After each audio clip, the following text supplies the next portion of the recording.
Sementara itu menjaga agar ternak para pengungsi Gunung Agung tidak mati kelaparan, Universitas Warmadewa melalui Fakultas Pertanian memberikan pelatihan kepada peternak sapi di pengungsian dengan menggunakan teknologi fermentor. Diharapkan melalui metode ini bisa menjaga populasi sapi Bali. Mendengar pengungsi Gunung Agung menjual sapinya dengan murah, membuat Dekan Fakultas Pertanian Unwar Dewa Nyoman Satkuda beserta Sivitas Akademika Unwar merasa prihatin. Oleh karena itu, via kampus yang dimotori Fakultas Pertanian melaksanakan gerakan tanggap ternak dan tidak saja tanggap pengungsi, namun juga memperhatikan kondisi ternak para pengungsi. Hal ini juga untuk membantu pemerintah daerah dan relawan dalam rangka tanggap darurat ternak. Fakultas Pertanian Unwar membantu dalam menyediakan pakan ternak yang berkaitan dengan teknologi. Membantu para relawan lain, gitu ya, juga pemerintah daerah dalam rangka kegiatan tanggap darurat ternak ini, gitu ya.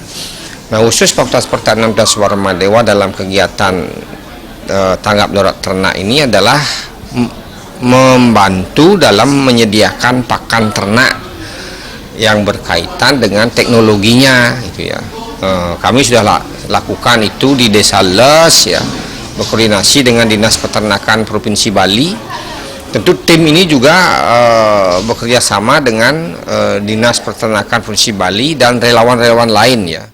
Sementara itu, Ketua Tim Tanggap Erupsi Unwar, Ketut Agung Sudewa mengatakan, teknologi yang dilakukan yakni memanfaatkan limbah pertanian, terutama sisa-sisa tanaman, yaitu jerami dan kacang-kacangan dengan cara fermentasi, diperlukan fermentor, dan diperkirakan membutuhkan waktu 10-14 hari.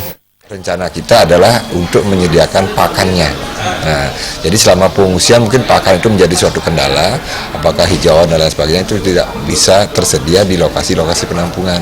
Dalam hal ini kita mempunyai teknologinya, dikatakan demikian, untuk bisa memanfaatkan limbah pertanian, terutama sisa-sisa tanaman, baik itu jerami, kemudian dari jenis leguminosa, kacang-kacangan dan lain sebagainya, yang kita bisa berikan dengan suplemen dan melakukan fermentasi, sehingga itu bisa tersedia di lokasi penampungan. Saputra Bali TV.